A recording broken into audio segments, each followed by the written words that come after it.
Hi friends, ಹೇಮಾರಕುಲ್ life ವ್ಲಾಗ್ಗೆ ಸ್ವಾಗತ ಸುಸ್ವಾಗತ. ಎಲ್ಲರೂ ಹೇಗಿದ್ದೀರಾ? ಐ ಹೋಪ್ ಎಲ್ಲರೂ ಚೆನ್ನಾಗಿದ್ದೀರಾ ಅಂದ್ಕೊಂಡಿದ್ದೀನಿ. ನಾನು ಕೂಡ ತುಂಬ ಚೆನ್ನಾಗಿದ್ದೀನಿ. ಅವತ್ತು ಹೇಳಿದ್ನಲ್ಲ ಮಾಲ್ಗೆ ಹೋಗಿದ್ದು ಬಟ್ಟೆ ಸೆಟ್ ಆಗಲಿಲ್ಲ ಅಂತ. ಹಾಗಾಗಿ ಇವತ್ತು ಬೇರೆ ಕಡೆ ನಾವು ಮಾಮೂಲಿ ರೆಗ್ಯುಲರಾಗಿ ತೊಗೊತೀವಿ DVG ರೋಡಲ್ಲಿ, ಅಲ್ಲಿಗೆ ಬಂದಿದ್ದೀವಿ. ಅದೇ ನಮ್ಮ ಯಜಮಾನ್ರಿಗೆ ಹೇಳ್ತಾ ಇದ್ದೀನಿ, ಬಟ್ಟೆ ಎಲ್ಲ ನೋಡಿ ಇದು ತುಂಬ ಚೆನ್ನಾಗಿದೆ, ಇದು ತುಂಬ ಚೆನ್ನಾಗಿದೆ ಅಂತ ಹೇಳ್ತಾಯಿದ್ರು. ಹಾಗಾಗಿ ನಾನು ಹೇಳ್ತಾಯಿದ್ದೆ, ತಮಾಷೆಗೆ ಜೋಕ್ ಮಾಡ್ತಾಯಿದ್ದೆ, ಬಟ್ಟೆಗೋಸ್ಕರ ನಾವು ಸಣ್ಣಾಗಿ ಸ್ವಲ್ಪ ಅಂತ. ಹಾಂ ಹಾಂ ಆಗ್ತೀನಿ ಅಂತ ಹೇಳ್ತಾರೆ. ಪಾಪ ಅವ್ರು ನೋಡೋ ಸೈಜ್ ಬಟ್ಟೆಗಳೆಲ್ಲ ಸ್ವಲ್ಪ ಕಲೆಕ್ಷನ್ ಸ್ವಲ್ಪ ಕಡಿಮೆ ಇರುತ್ತೆ, ಬಟ್ ಏನೂ ಮಾಡೋಕ್ಕಾಗಲ್ಲ.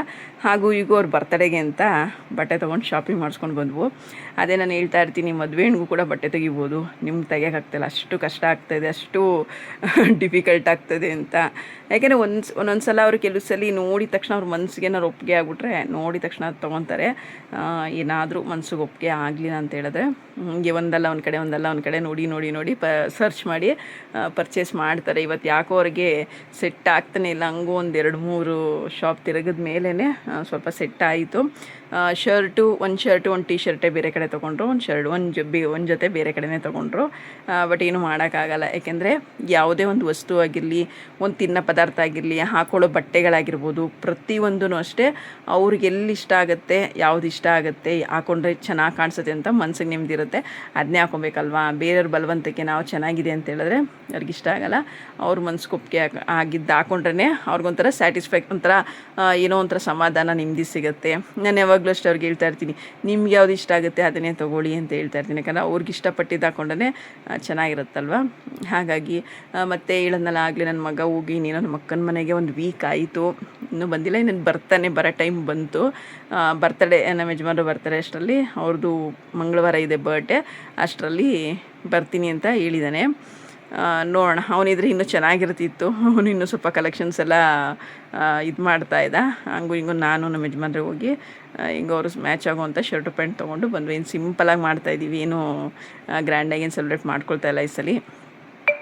ಸಿಂಪಲಾಗೆ ಸೆಲೆಬ್ರೇಟ್ ಮಾಡ್ಕೊತಾ ಇದ್ದಾರೆ. ನಾವೆಲ್ಲ ಓಡಾಡ್ಕೊಂಡೆಲ್ಲ ಮುಗಿಸ್ಕೊಂಡು ಹೋಗೋ ತನಕನೇ 8:30-9 ಗಂಟೆ ಇದು. ಹಾಗಾಗಿ ಹೊರಗಡೆನೇ ಔಟಿಂಗ್ಗೆ ಎಲ್ಲರೂ ಊಟ ಮಾಡ್ಕೊಂಡು ಹೋಗೋಣ ಅಂತ ಹೇಳಿದ್ರು. ಹಾಗಾಗಿ ನಾವು ರೆಗ್ಯುಲರಾಗಿ ತಿಂತೀವಲ್ಲ, ಬಿರಿಯಾನಿ ಬನ್ಸ್ ಅಲ್ಲಿಗೆ ಹೋಗ್ಬಿಟ್ಟು ಊಟ ಮುಗಿಸ್ಕೊಂಡು ಮನೆಗೆ ಹೋಗ್ತಾಯಿದ್ದೀವಿ. ಯಾಕೆಂದರೆ ಇನ್ನು ಇಬ್ಬರೇ ಅಲ್ವಾ, ಇಬ್ರಿಗೋಸ್ಕರ ಇನ್ನು ಅಡುಗೆನೂ ಮಾಡಿರಲಿಲ್ಲ. ಹಾಗಾಗಿ ನಮ್ಮ ಮನೆಯವರು ಹೊರಗೆ ತಿನ್ಕೊಂಡು ಹೋಗ್ಬಿಡೋಣ ಬಾ ಅಂತೇಳಿ ತಿನ್ಕೊಂಡು ಹೋಗ್ತಾಯಿದ್ದೀವಿ. ಮತ್ತು ಬರ್ಡೇನೂ ಅಷ್ಟೇ ಒಂದು ಚಿಕ್ಕದು ಕೇಕ್ ತಂದು ಸಿಂಪಲ್ಲಾಗಿ, ನನ್ನ ಮಗನೂ ಅಷ್ಟರಲ್ಲಿ ಬಂದ. ಅವ್ರ ಕೇಕೆಲ್ಲ ಕಟ್ ಮಾಡೋದೆಲ್ಲ ಇಷ್ಟ ಆಗಲ್ಲ, ಬಟ್ ಅವ್ನು ಬಿಡಲ್ಲ, ನನ್ನ ಮಗ ಬಿಡಲ್ಲ, ಅಪ್ಪ ಕಟ್ ಮಾಡಬೇಕು ಅಂತೇಳಿ ಸಣ್ಣದೊಂದು ಕೇಕ್ ತಂದು ಕಟ್ ಮಾಡಿ ಸೆಲೆಬ್ರೇಟ್ ಮಾಡೋದು ಅಷ್ಟೇ, ಇನ್ನೇನು ಮಾಡಲಿಲ್ಲ ಮನೇಲಿ. ಹಂಗೂ ಹೊರಗಡೆ ಹೋಗೋದು ಪ್ಲ್ಯಾನ್ ಇತ್ತು, ಬಟ್ ಈಗ ಆಗಲ್ಲ. ನೋಡೋಣ, ಇನ್ನೊಂದ್ಸಲ ಯಾವಾಗಲಾರು ಹೋಗೋಣ. ಯಾಕೆಂದರೆ ತುಂಬ ಬಿಸಿಲಿದೆ. ಎಷ್ಟು ಬಿಸಿಲಿದೆ ಅಂತ ಹೇಳಿದ್ರೆ ಸಿಕ್ಕಾಬಟ್ಟೆ ತಡೆಯೋಕ್ಕಾಗ್ತಲ್ಲ, ಅಷ್ಟು ಸೆಕೆ ಬಿಸಿಲಿದೆ. ಈಗೆಲ್ಲೂ ಹೊರಗಡೆ ಹೋಗೋದೇ ಬಿಡಪ್ಪ ಅನ್ನೋಷ್ಟು ಅನ್ನಿಸ್ತಾ ಇದೆ. ಯಾಕೆಂದರೆ ಮನೆಯೊಳಗೆ ಇರೋಕ್ಕಾಗಲ್ಲ, ಇನ್ನು ಹೊರಗಡೆ ಹೋದರೆ ಈಗೆಲ್ಲ ಹೇಳ್ತಾಯಿದ್ರೆ ಟೆಂಪ್ರೇಚರ್ ಜಾಸ್ತಿ ಇದೆ, ಎಲ್ಲೂ ಹೊರಗಡೆ ಹೋಗ್ಬೇಡಿ ಅಂತ. ಹಾಗಾಗಿ ಇನ್ನೊಂದು ಸ್ವಲ್ಪ ದಿನ ಮಳೆ ಬರೋ ತನಕ, ಕೂಲ್ ಆಗೋ ತನಕ ಎಲ್ಲೂ ಹೋಗೋದು ಬೇಡ, ಈಗ ಸದ್ಯಕ್ಕೆ ಎಲ್ಲೂ ಹೋಗೋದು ಬೇಡ ಅಂತ ಸುಮ್ಮನೆ ಆದವು. ಮಗ ಬಂದಮೇಲೆ ಏನೋ ಸ್ವಲ್ಪ ಸಮಾಧಾನ, ನೆಮ್ಮದಿ ಸಿಕ್ತು. ಇವತ್ತಿನ ವಿಡಿಯೋ ಇಷ್ಟೇ ಫ್ರೆಂಡ್ಸ್. ಯಾರಿಗೆಲ್ಲ ವಿಡಿಯೋ ಇಷ್ಟ ಆಯಿತು ಖಂಡಿತ ಎಲ್ಲರೂ ಕೂಡ ಲೈಕ್ ಮಾಡಿ, ಶೇರ್ ಮಾಡಿ, ಕಮೆಂಟ್ ಮಾಡಿ. ತುಂಬ ಏನಾರು ಇಷ್ಟ ಆಗಿದೆ ಒಂದು ಸಬ್ಸ್ಕ್ರೈಬ್ ಮಾಡಿ. ಹಾಗೆ ಸಬ್ಸ್ಕ್ರೈಬ್ ನೋಡದೆ ಮಾಡ್ತಾ ಇರೋರು ಖಂಡಿತವಾಗ್ಲೂ ಸಬ್ಸ್ಕ್ರೈಬ್ ಮಾಡ್ಕೊಂಡು ನೋಡ್ತೀರಾ, ವಿಡಿಯೋ ಇಷ್ಟಪಡ್ತೀರಾ ಅಂತ ಅಂದ್ಕೊಂಡು ಇವತ್ತಿನ ವಿಡಿಯೋನ ಇಲ್ಲಿಗೆ ಎಂಡ್ ಮಾಡ್ತಾಯಿದ್ದೀನಿ. ಲವ್ ಯು ಫ್ರೆಂಡ್ಸ್, ಎಲ್ಲರಿಗೂ ಕೂಡ ಥ್ಯಾಂಕ್ ಯು, ಬಾಯ್.